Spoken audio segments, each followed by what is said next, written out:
Praise the lord, hallelujah, ঈশ্বৰৰ প্ৰশংসা হওক। আহক হিতুপদেশৰ বাক্যই আমাক কি জানিব দিব বিচাৰিছে, কি শিকাব বিচাৰিছে ঈশ্বৰৰ বাক্যই, তাক আমি জানিম। আহক মোৰ লগত আপোনালোকে চাব পাৰিব পবিত্ৰ বাইবেল শাস্ত্ৰত। আমি চাইছিলোঁ হিতুপদেশ 3 অধ্যায় 1 পৰা 20লৈকে চোৱা হৈছে। আজি 21 পৰা আমি চাম শেষলৈকে 35 পদলৈকে আছে। এইখিনিত আমাক কি ঈশ্বৰে জনাব বিচাৰিছে তাক আমি চাম, লগতে আপোনালোকৰ কাৰণে প্ৰাৰ্থনা কৰা হ'ব। আহক ঈশ্বৰৰ বাক্য চাম। আহক। হে মোৰ বোপা, তুমি সেই সকলোক তোমাৰ চকুৰ পৰা আঁতৰ হ'বলৈ নিদিবা। তুমি বুদ্ধি কৌশল আৰু বহু দীক্ষিতাক যত্নৰে ৰাখা। যিটো ঈশ্বৰৰ বাক্য, যিটো ঈশ্বৰৰ জ্ঞান আপোনাৰ চকুৰ পৰা আঁতৰ হ'বৰ কাৰণে মানা কৰিছে, আৰু বুদ্ধি কৌশল দক্ষিতাক যত্নৰে আৰ্জিবৰ কাৰণে কৈছে, ৰাখিবৰ কাৰণে আমাক জনাইছে। তাতে সেইবোৰ তোমাৰ প্ৰাণৰ জীৱন আৰু তোমাৰ ডিঙিৰ শোভাস্বৰূপ হ'ব। আৰু সেয়ে আমাৰ প্ৰাণৰ জীৱন আৰু ডিঙিৰ শোভাস্বৰূপ হ'ব বুলি কৈছে। তেতিয়া তুমি তোমাৰ পথত নিৰ্বিঘ্নে চলি থাকিবা আৰু তোমাৰ ভৰিয়ে উজুতি নাখাব। আৰু তেতিয়া আমি নিৰ্ভয় হৈ পেলাই চলি থাকিব পাৰিম আৰু আমাৰ ভৰি উজুতি নাখাব বুলি কৈছে। তাৰমানে আমি বিপদত নপৰিম। তুমি শয়ন কৰা সময়ত তোমাৰ ভয় নাথাকিব। এনেকৈ তুমি শুলে তোমাৰ টোপনি সুখজনক হ'ব। যেতিয়া আমি শুম ৰাতি, ভয় নাথাকিব আৰু আপোনাৰ টোপনি সম্পূৰ্ণ সুন্দৰ সুখজনক হ'ব বুলি কৈছে।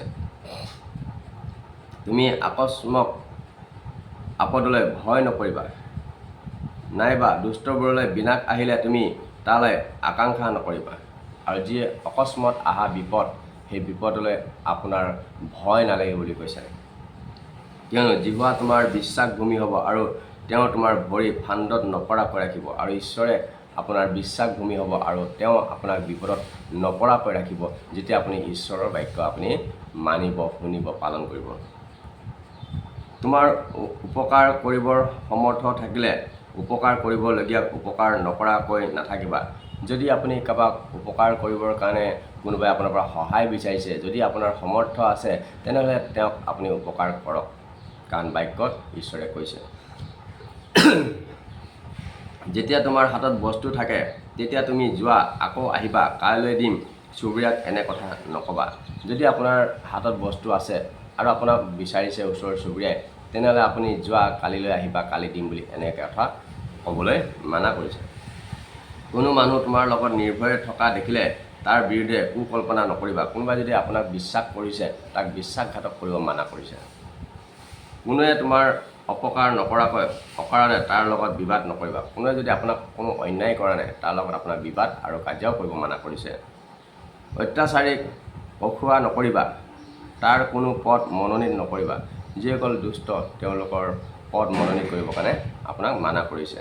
কিয়নো কুটিল লোক জিহুৱাৰ ঘিনলগীয়া, কিন্তু তেওঁৰ গুপ্ত মন্ত্ৰণা হ'লে সৰলবিলাকৰ লগতহে।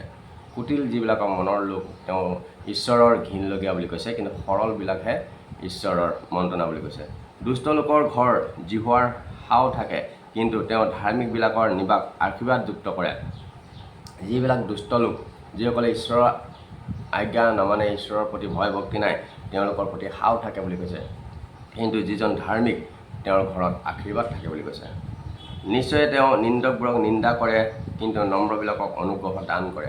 যিবিলাক নিন্দক তেওঁলোকক নিন্দা কৰে, যিবিলাক নম্ৰ লোক তেওঁলোকক অনুগ্ৰহ দান কৰে ঈশ্বৰে। জ্ঞানীবিলাকক মৰ্যাদাৰ অধিকাৰী হয়, কিন্তু অজ্ঞানবোৰ উন্নতি লাজেই। যিবিলাক জ্ঞানী হয় তেওঁলোকে মৰ্যাদা পায়, সন্মান পায়। এই বাক্যৰ যোগেদি ঈশ্বৰে আপোনালোকক সকলোকে আশীৰ্বাদ কৰক। আহক মই আপোনালোকৰ কাৰণে প্ৰাৰ্থনা কৰিম। Praise god. প্ৰভু যীশু, বা তোমাক ধন্যবাদ দিছোঁ প্ৰভু। এই ইউটিউব চেনেলৰ যোগেদি যি হিতুপদেশৰ বাক্য তুমি দিলা, যিমানে শুনিছে, যিমানে চাই আছে প্ৰভু, প্ৰত্যেকৰ জীৱনত তুমি আশীৰ্বাদ কৰিবা। তেওঁলোকৰ পৰিয়ালত, তেওঁলোকৰ ল'ৰা ছোৱালীৰ জীৱনত, স্বামী ভাইজাৰ জীৱনত, তেওঁলোকৰ আয় ইনকামত, ব্যৱসায়ত পহুচোৱা প্ৰভু যীশু, বা তেওঁলোকক বেমাৰ আজাৰবোৰ দূৰ কৰি দিবা, নাটনিবোৰ দূৰ কৰি দিবা প্ৰভু, অমংগলবোৰ দূৰ কৰি দিবা, তোমাৰ আশীৰ্বাদেৰে পৰিপূৰ্ণ কৰিবা। মই তোমাৰ নামত সকলোকে ব্লেছ কৰিছোঁ in the name of Jesus. প্ৰভু বিশেষকৈ প্ৰাৰ্থনা কৰিছোঁ, দুখীয়া দৰিদ্ৰ খাবৰ কাৰণে, পিন্ধিবৰ কাৰণে সকলোবোৰ যোগাই দিবা। বৃদ্ধসকলক আশীৰ্বাদ কৰিবা প্ৰভু, অনাথসকলক আশীৰ্বাদ কৰিবা, নপুংসকলক আশীৰ্বাদ কৰিবা প্ৰভু, যিসকল চাকৰিয়াল আছে, বেচাকৰিয়াল আছে প্ৰভু যীশু তেওঁলোকক তুমি আশীৰ্বাদ কৰিবা। মই তোমাৰ নামত মই ব্লেছ কৰিছোঁ in the name of Jesus. ৰজাসকলক আশীৰ্বাদ কৰিবা, প্ৰধানমন্ত্ৰী, মুখ্যমন্ত্ৰী, অসমৰ মুখ্যমন্ত্ৰী, নৰ্থ ইষ্টৰ মুখ্যমন্ত্ৰী, যিমান MLA সকল আছে প্ৰভু, তেওঁলোকক জ্ঞান বুদ্ধি দিবা, যেন দেশখন শান্তিৰে চলাই নিব পাৰিব, তেনে তুমি আশীৰ্বাদ কৰিবা। মই তোমাৰ নামত মই ব্লেছ কৰিছোঁ in the name of Jesus. বিশেষকৈ প্ৰাৰ্থনা কৰিছোঁ প্ৰভু, যি বানপানীত শিৱসাগৰ আৰু প্ৰভু চৰাইদেউ প্ৰভু, এইখিনিত প্ৰভু মানুহখিনিৰ প্ৰভু যি হাৰাশাস্তি হৈ আছে, বহুতে মৃত্যুৰ মুখত পৰিছে, খাবলৈ পিন্ধিবলৈ নাইকিয়া হৈছে, থাকিবলৈ জেগা নাইকিয়া হৈছে প্ৰভু, তেওঁলোকৰ ওপৰত তুমি আশীৰ্বাদ কৰা, দয়া কৰা প্ৰভু, বৰষুণটো কমাই দিয়া, বানপানী নাইকিয়া কৰি দিয়া। মই তোমাৰ নামত তেওঁলোকক মই ব্লেছ কৰিছোঁ in the name of Jesus. প্ৰভু তোমাক ধন্যবাদ দিছোঁ প্ৰভু, তুমি প্ৰাৰ্থনা শুনিছা, তাৰ বাবে ধন্যবাদ। প্ৰাৰ্থনা যীশুৰ নামত কৰিছোঁ, amen. Praise lord, praise lord, praise lord. ধন্যবাদ দিছোঁ। আজিলৈ ইয়াতে সামৰিছোঁ। আকৌ আমি চাম হিতোপদেশৰ 4 অধ্যায়ত ঈশ্বৰে আমাক কি জানিব বিচাৰিছে তাক আমি জানিব পাৰিম। আজিলৈ নমস্কাৰ।